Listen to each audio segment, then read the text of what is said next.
Yannick Jadot, lui, oscille autour de 5% des intentions de vote. Le candidat écologiste assure qu'il appellera sans ambiguïté à voter contre l'extrême droite si elle devait être présente au second tour. Pour Europe 1, Alexis de la Fontaine a interrogé Yannick Jadot sur l'une des préoccupations majeures des Français. Bonsoir Monsieur Jadot et bienvenue sur Europe 1. Bonsoir. Vous êtes candidat écologiste à la présidentielle. Aujourd'hui, la priorité des Français, c'est le pouvoir d'achat. Alors quand on parle du pouvoir d'achat, on ne pense peut-être pas forcément à vous en premier. Alors est-ce qu'on se trompe ? Oui, on se trompe parce que l'écologie est aujourd'hui la meilleure alliée du pouvoir d'achat. Si les Françaises et les Français sont percutés par les dépenses de chauffage, c'est parce que depuis des années et des années, malgré ce qu'on proposait, les gouvernements n'ont pas investi sur l'isolation des logements. Si les Françaises et les Français sont percutés par la hausse des carburants, c'est à la fois parce qu'on n'a pas assez développé les transports collectifs et dans plein de régions, on a contraint les Français à des mobilités qui ne sont pas choisies. Plutôt qu'un commerce de centre-ville, c'est la zone commerciale en périphérie, l'abandon des services publics, l'éloignement du travail par rapport au domicile. Donc on voit bien que les écologistes ont une réponse de très court terme sur le pouvoir d'achat. Mon chèque énergie de 400 euros, le covoiturage pris en charge jusqu'à 1000 euros de carburant, les transports collectifs gratuits pour les 6 prochains mois, pour que tout le monde puisse passer cette période difficile. Mais surtout, nous sommes les seuls à agir structurellement sur le pouvoir d'achat. Le pouvoir d'achat, c'est un sujet aussi pour les travailleurs. Si vous êtes élu demain, concrètement, qu'est-ce que vous faites pour ceux qui travaillent mais qui ont un bas salaire ?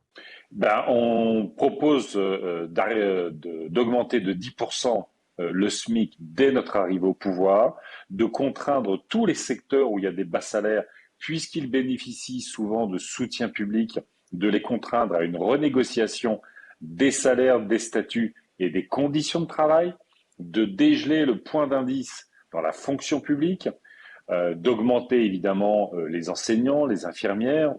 Et donc, nous agissons de deux manières sur le pouvoir d'achat, à la fois évidemment en augmentant les revenus et en baissant les dépenses, chauffage, déplacement, logement et alimentation.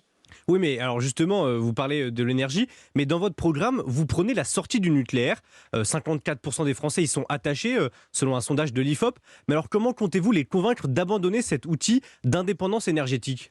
Alors, ça n'est surtout pas de l'indépendance énergétique, puisque, y compris encore aujourd'hui, la moitié de nos approvisionnements en uranium, puisque nous importons tout l'uranium que nous utilisons, vient de pays qui sont sous tutelle de Vladimir Poutine. Oui, j'entends bien, mais nous sommes également dépendants du gaz et du pétrole russe. Non, non, non, nous importons de l'uranium, donc de l'étranger. Deuxièmement, en ce moment même, il y a la moitié du parc nucléaire qui est à l'arrêt parce que nous avons un parc vieillissant.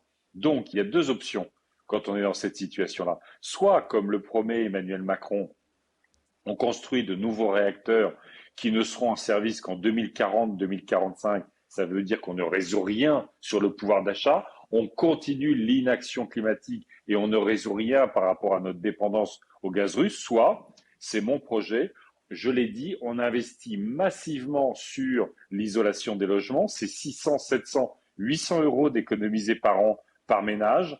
On investit sur et on déploie les énergies renouvelables. Et puis, progressivement, ça prendra 20 ans, 25 ans, on ferme les réacteurs selon leur niveau de vieillissement. On comprend bien. Passons à une autre de vos mesures, une mesure historique des Verts, c'est la légalisation du cannabis. Aujourd'hui, on vous sent peut-être un petit peu plus gêné sur ce sujet. En tous les cas, vous en Pourquoi ? parlez moins. Écoutez, parce qu'on me pose moins la question. Je ne vais pas non plus faire une campagne présidentielle sur la légalisation du cannabis, mais c'est vrai que c'est pour nous un enjeu de santé publique. Nous sommes le pays le plus répressif et pourtant c'est celui où on consomme le plus, où il y a le plus d'addictions des jeunes.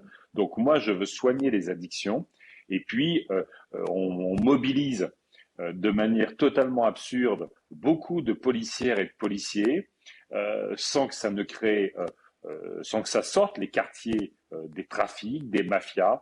Et donc aujourd'hui, il faut légaliser le cannabis pour des enjeux de santé et pour des enjeux de sécurité. On se souvient aussi qu'en 2002, Noël Mamère a réalisé un score historique pour les Verts, c'était 5,25%. 20 ans après, dans les sondages, vous êtes aujourd'hui encore au même niveau, hein, aux alentours de 5%, 5 à 6%. Est-ce que à un moment donné, on ne se dit pas que l'écologie est vouée à ne pas gouverner? Non, au contraire, vous savez, toutes les difficultés dans lesquelles nous sommes, on le voit avec la guerre en Ukraine, qui est aussi une guerre de l'énergie, de la dépendance aux énergies fossiles. On le voit, l'explosion des maladies chroniques liées à la malbouffe, à la pollution de l'air, aux pesticides. On le voit sur les inégalités sociales, les populations les plus fragiles. Donc, plus que jamais, on a besoin d'écologie. Et je vous invite à la prudence sur les sondages qui régulièrement se trompent. C'est dimanche soir à 20 heures qu'on connaîtra les scores. Et moi, j'appelle les Françaises et les Français qui considèrent que le climat, c'est essentiel parce qu'on sait que c'est le plus grand défi de l'humanité. J'étais aujourd'hui dans le pays de Ré, à côté de Nantes, sur la question de la montée du niveau de l'océan. J'étais hier en Alsace avec les arboriculteurs qui voient leur récolte sacrifiée à cause de la météo, de l'hiver doux et des gels tardifs. On a plus que jamais besoin de l'écologie. Et si on veut de l'écologie, dimanche, il faut voter écologiste. Mais donc, est-ce que pour vous, ce serait un petit peu comme un échec de faire moins que Noël Mamère, d'être en dessous des 5% dimanche soir? On verra dimanche soir. On verra dimanche soir. Moi, je suis dans la mobilisation des Françaises et des Français. Je leur demande de s'emparer de cette élection. On sait qu'il y a énormément d'indécision encore à quelques heures du vote. J'appelle les Françaises et les Français à aller voter déjà, évidemment, et puis à voter pour ce qui est l'essentiel, la santé, le climat, la justice, la démocratie sont des sujets qui ont été tellement maltraités par Emmanuel Macron qu'il faut changer. Mais alors justement, vous parlez du vote, on est à quelques heures du premier tour. Aujourd'hui, qu'est-ce que vous dites à un électeur de gauche qui hésite entre voter pour vous ou qui se dit que peut-être que le vote utile, c'est Jean-Luc Mélenchon?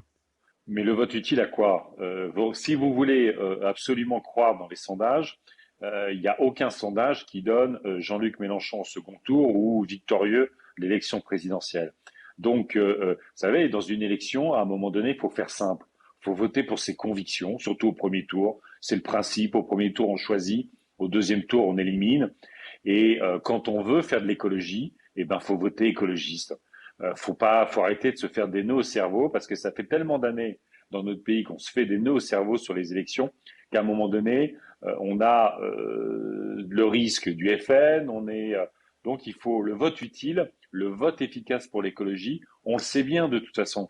Quand vous votez écologiste aux européennes, eh ben c'est l'agenda européen qui prend en compte la question du climat. Quand vous votez écologiste aux municipales, d'ailleurs pas un sondage ne nous donnait une ville.